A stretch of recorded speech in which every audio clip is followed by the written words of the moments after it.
दूसरी जानिब आप देख लें कि पाकिस्तान कैसे हदफ है। कल जो है इराक के अंदर एक जो पाकिस्तान की सीमेंट कंपनी थी उसके ऊपर ड्रोन से जो है वो हमला किया गया इसराइल की जानिब से।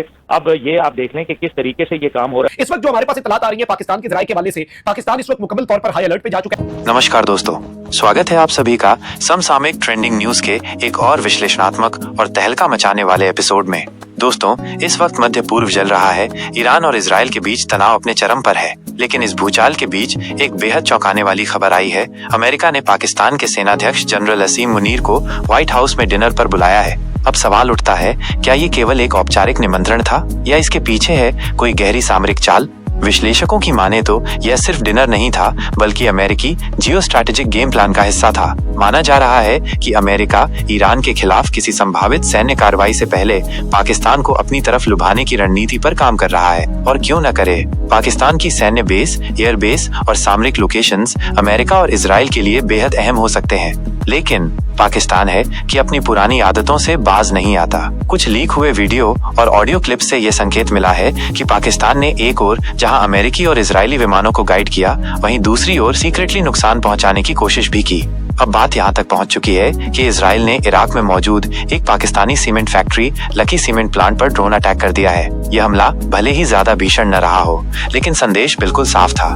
अब पाकिस्तान भी इजराइल की हिट लिस्ट में है। और जब से इजरायली प्रधानमंत्री नेतन्याहू ने ये कहा है कि ईरान के बाद अगला नंबर पाकिस्तान का है, तब से पाकिस्तानी सत्ता, सेना और मीडिया में हड़कंप मचा हुआ है। अब पाकिस्तान बुरी तरह बौखलाया हुआ है। रूस, चीन और OIC जैसे संगठनों से गुप्त मदद की भीख मांगी जा रही है। वहीं अमेरिका चुपचाप पाकिस्तान के साथ अपने संबंधों को गहराता जा रहा है, सिर्फ इसलिए ताकि मध्य पूर्व में अमेरिका का प्रभुत्व कायम रह सके। अब देखना यह है कि अमेरिका इजराइल पाकिस्तान की इस सामरिक साजिश में अगला मोहरा कौन बनता है। इस पूरे घटनाक्रम पर पाकिस्तान की मीडिया में कोहराम मचा है। और यही है हमारी आज की खास रिपोर्ट, एक ऐसा सच जिसे पाकिस्तान दुनिया से छुपाना चाहता है। अगर आप इसी तरह की सनसनीखेज लेकिन पुख्ता और सटीक खबरें चाहते हैं तो हमारे चैनल को सब्सक्राइब कर लें, क्योंकि इजराइल ईरान युद्ध पर हमारा पूरा फॉलोअप है और आगे भी इससे संबंधित खबरें आपको मिलती रहेंगी। देखते रहिए समसामयिक ट्रेंडिंग न्यूज। वंदे मातरम, जय श्री राम।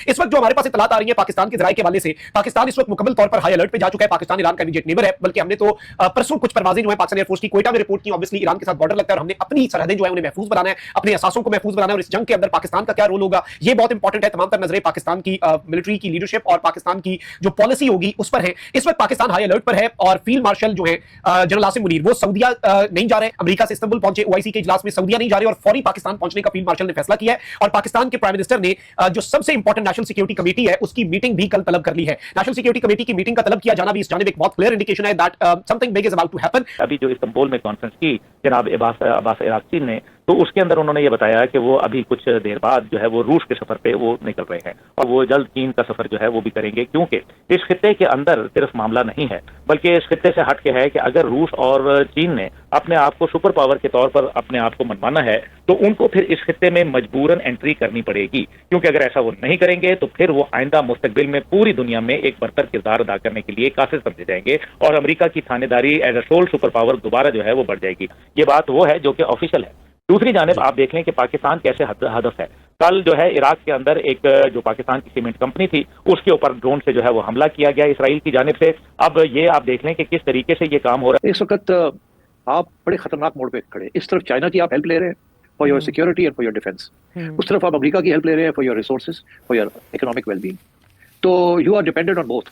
और अगर आपसे गलती होगी ना, एक टिल्ट इधर चली गई या उधर चली गई, तो you will lose the trust and support of the other. और स्पेशली जब अमेरिका और चाइना जो है they are not just competing, they are in confrontation at some level of the other. तो मैं ये समझता हूँ कि this is a very dangerous situation, sensitive and dangerous. हमारा नेबर है और फिर हमारी जो इस वक्त एक पोजीशन है, इसको आप किस तरह से देखते हैं? आपको क्या इजराइल से पाकिस्तान के लिए भी खतरा लगता है?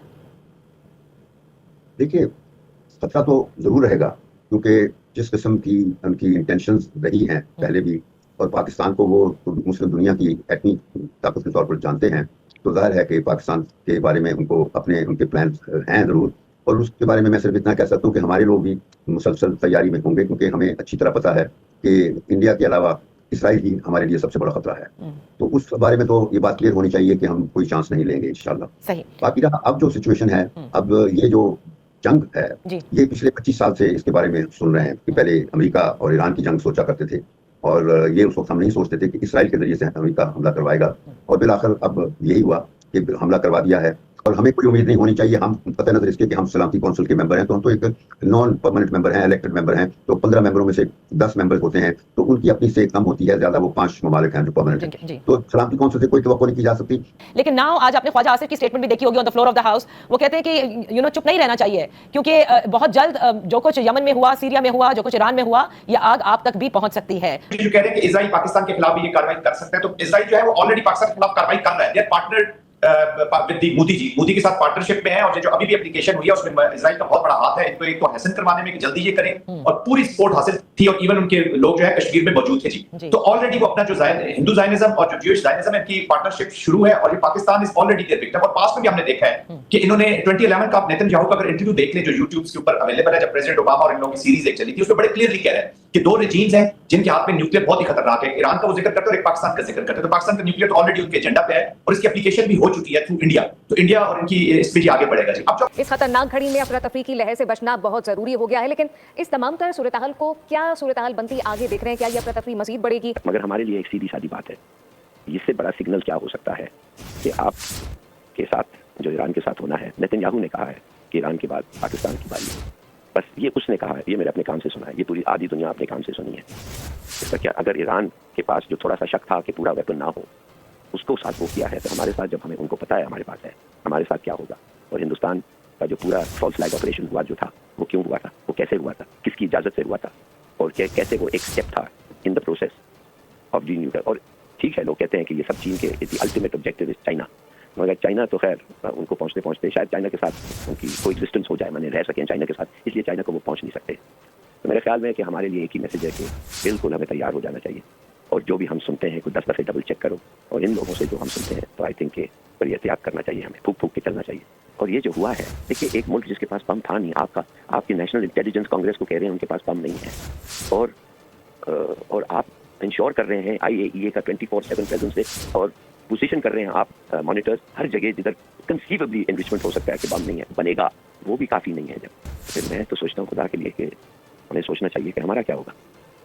बिल्कुल सोचना चाहिए।